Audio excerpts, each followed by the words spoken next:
పైగా దురదృష్టం ఏంటంటే కేసీఆర్ గారు చేసిన పరిపాలన ముందట ఈ పరిపాలన చూస్తే ప్రజలకి చాలా అసహ్యం వేసే పరిస్థితి వచ్చింది, కక్కొచ్చే పరిస్థితి వచ్చింది. ఒక ముఖ్యమంత్రిగా ఉంటాడని తెలిసి, ఇంకా 4 ఏళ్ళు పైన ఉంటాడని తెలిసి కూడా ప్రజలు మాట్లాడుతున్న మాటలు, ముఖ్యమంత్రి పైన వాళ్ళు ఉపయోగిస్తున్న భాష, మనమేం మాట్లాడడం లేదు. బీఆర్ఎస్ పార్టీగా ఇప్పటి వరకు మనం ఈ ప్రభుత్వ వ్యతిరేక కార్యక్రమం ఒక్కటి కూడా తీసుకోలేదు.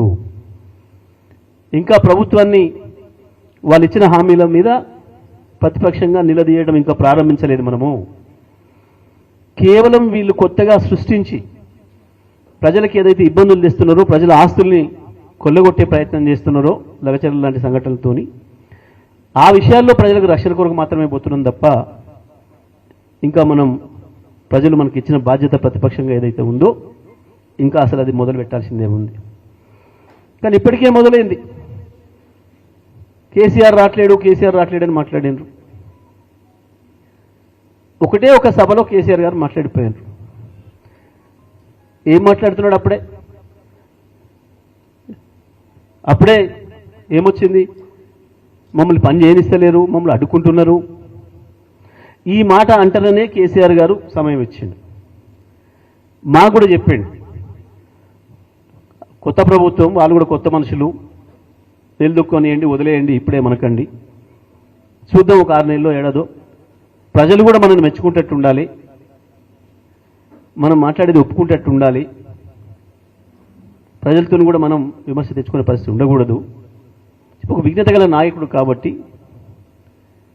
సంవత్సరం ఓపిక పట్టిండు. 6 నెలలు సమయం ఇస్తామన్నారు, సంవత్సరం కూడా ఓపిక పట్టిండు కేసీఆర్ గారు. అంత విజ్ఞతగా ఉండే రాజకీయ నాయకులు తక్కువ ఉంటారు దేశంలో. అవతల చూసినాం మనం ఆంధ్రప్రదేశ్లో.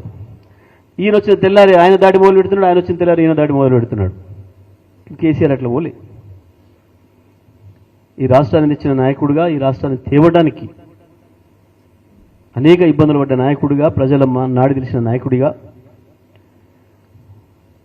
పరిపాలన అంటే ఎట్ట ఉంటుందో, దాంట్లో ఉండే ఇబ్బందులు ఏందో, సాధక బాధకాలు ఏందో తెలిసిన నాయకుడిగా, అవతల పక్షానికి కూడా అంతే అవకాశం ఇచ్చి, అంతే గౌరవించి నడిపిస్తున్న నాయకుడు కేసీఆర్ గారు. కానీ ఇవాళ ప్రభుత్వం ఒక డ్రామాలు చేస్తూ, కేసుల మీద కేసులని మాట్లాడుతూ చూసిండ్రు. అదే పనికి మాలిన ముచ్చట. మొదటి రోజు ఏం మాట్లాడిందో ఈ రోజు కనుక కూడా కరెంటు మీద కమిషను, కాలుష్యం మీద కమిషను, ఈ ఫార్ములా కేసు, ఆ ఫార్ములా కేసు, ఏ ఒక్క కేసులో ఏం లేదు. విద్యుత్ మీద రిపోర్ట్ ఇచ్చి 8 నెలలు అయింది. మనిషిలు లోపల పెట్టుకోరు, దాన్ని బయటికి తెస్తలేరు. ఈడాడ పెడతాడు, చూస్తాడు అటెండర్ గిట్ట అని చెప్పి ఆయన లోపల పెట్టుకోరు, ఎవడు దొరకని ప్లేస్లో. కాళేశ్వరం నిన్న చూసిరు, కోర్టే ఆపేసింది. ఈ రకంగా ప్రజల్ని పక్కదారి పట్టించడం కొరకు, టైం పాస్ చేయడం కొరకు చేస్తున్నారు. ఇంకోటి, ముఖ్యమంత్రి ఎక్కడికి పోయినా కేసీఆర్ లేనే లేడంటాడు, బీఆర్ఎస్ పార్టీ లేదని అంటాడు. కానీ ఈ సంవత్సరంన్నర 22 నెలల కాలంలో మనందరికంటే ఎక్కువ కేసీఆర్ని తలుచుకుంటుంది ముఖ్యమంత్రి. పొద్దున్నాగా తలుచుకుంటున్నాడు, తెలంగాణ తలుచుకుంటున్నాడు. ఏ ఉపన్యాసమైనా చూస్తే ఆఖరికి బడికి పోతే కూడా బడి పిల్లల ముందట ఏదో స్కూల్ లేని ఆడ రమ్మని వాళ్ళు పిలిస్తే ఆడికి పోయి కూడా పాపం ఆ పిల్లల ముందర కేటీఆర్ని తిట్టొచ్చు. కేటీఆర్ పేరు మాట్లాడకుండా అసలు నిద్రపట్టట్లేదు ఆయనకి. గదే తెలియజేస్తుంది కేసీఆర్ ఎక్కడ ఉన్నారు అని చెప్పడానికి ముఖ్యమంత్రి ఉదాహరణకి, వేరే వాళ్ళు ఎవరు కూడా అక్కర్లేదు వాస్తవాన్ని. మనం ఇవాళ మీరు అక్కడ గంత దూరం నుంచి, పెనపాక నుంచి దాదాపుగా 300 కిలోమీటర్ల పైన ఇక్కడికి వచ్చిండ్రు అని అంటేనే దాని అర్థం రాబోయేది కేసీఆర్ అని, బీఆర్ఎస్ పార్టీ అని, మళ్ళీ బీఆర్ఎస్తోనే ఈ రాష్ట్ర భవిష్యత్తు ఉన్నది అని రేవంత్కు చెప్పుతో కొట్టినట్టుగా సమాధానం చెప్పడానికి ఇంత దూరం వచ్చినందుకు మీకు అందరికీ కూడా ధన్యవాదాలు తెలియజేస్తూ, తప్పకుండా రాబోయే రోజుల్లో ఏ సమస్య వచ్చినా, ఏది వచ్చినా, ఏ ఎన్నికలు వచ్చినా, ఏ సందర్భం వచ్చినా కేసీఆర్ ఈ రాష్ట్రానికి శ్రీరామ రక్ష. ఒక్క రాష్ట్రానికే కాదు, మీకు ఇంకో విషయం కూడా చెప్పాలి. ఇవాళ జరుగుతున్న కుట్ర, కేసీఆర్ పైన జరుగుతున్న కుట్ర కేవలం ఈ రేవంత్ అన్నటువంటి ఇంతతోడు చేస్తే అయ్యేది కాదు.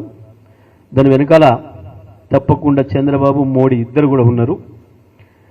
కేసీఆర్ మళ్ళీ లేవడం అంటూ జరిగితే తెలంగాణతోనే ఆగడు, తప్పకుండా ఢిల్లీ దానికి వస్తాడు అన్న భయం మోడీలో ఉంది. దాని కొరకే ఇవాళ ఇన్ని ప్రయత్నాలు చేసి ఎక్కడో ఒక దాంట్లో ఇరికియాలి, కేసీఆర్ని మానసికంగా దెబ్బ కొట్టాలన్న ఒక చిల్లర ప్రయత్నం చేస్తున్నారు. కానీ కేసీఆర్ వీళ్ళందరినీ చూసి చూసి చూసి వచ్చినవాడే. వీళ్ళందరినీ తిప్పికొట్టగలిగిన శక్తి సామర్థ్యాలు కేసీఆర్కు ఉన్నాయి. తప్పకుండా ఈ రాష్ట్రానికి ఏం చేసిండో 10 ఏళ్ళు దేశానికి కూడా అందించడానికి కావాల్సిన సేవలు అందించే శక్తి కేసీఆర్కు ఉంది. తప్పకుండా మళ్ళీ మళ్ళీ కేసీఆర్ తిరిగి వస్తారు. రాష్ట్రంతో పాటు దేశాన్ని కూడా మన పద్ధతుల్లో ముందుకు తీసుకుపోతారు.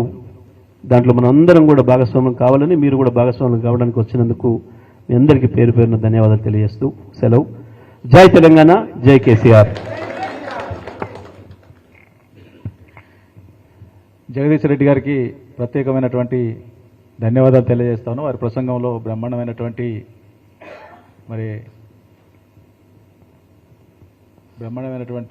సందేశాన్ని అందించినందుకు వారికి ధన్యవాదాలు తెలియజేసుకుంటూ ఇప్పుడు ప్రభాకర్ రావు గారిని ప్రసంగించవలసిందిగా మనం చేస్తాం. ఈరోజు మనుగూరు ఏరియా సింగరేణి ప్రాంతం నుండి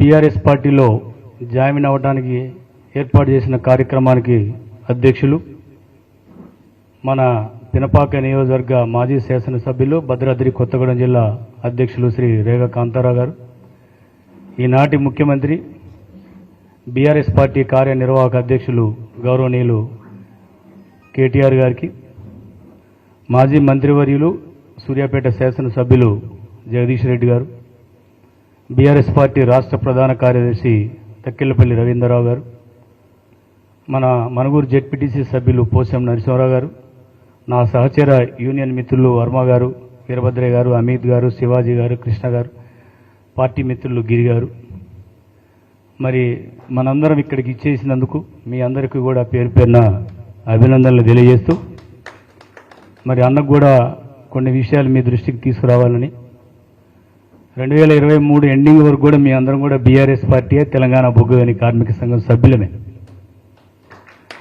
తెలంగాణ రాష్ట్ర శాసనసభ ఎన్నికల తర్వాత మనం ఓటమి చెందిన తర్వాత సింగరేణిలో మన పార్టీ మద్దతు లేదని, యావత్ 11 ఏరియాలలో ఒక్క మనుగూరు ఏరియా తప్ప 10 ఏరియాలు ఉన్నటువంటి మన తెలంగాణ బొగ్గుగని కార్మిక సంఘం కార్యకర్తలు అందరూ కూడా వేరు వేరు యూనియన్లోకి వెళ్ళటం, అక్కడ స్థానికంగా మద్దతు తెలిపి అక్కడ గుర్తింపు కార్మిక సంఘం రావడానికి కృషి చేసిన వారే. కానీ ఒక్క మనుగూరు ఏరియాలో మాత్రం మా మీద ఒత్తిడి పెంచిన అధికారంలో ఉన్నటువంటి ఆనాడు ప్రభుత్వం, మేము సావైనా రేవైనా సచ్చినా టీబీజీ కేసులో ఉండి పోటీ చేస్తాం, మేము గెలుస్తామని అన్నాం. మరి ఆనాడు ఉన్నటువంటి పరిస్థితుల్లో అధికార బలంతో అక్కడ ఒక మంత్రి తిష్ట వేసి ఓటుకి ఇంతని 5,000 రూపాయల లెక్క పంచి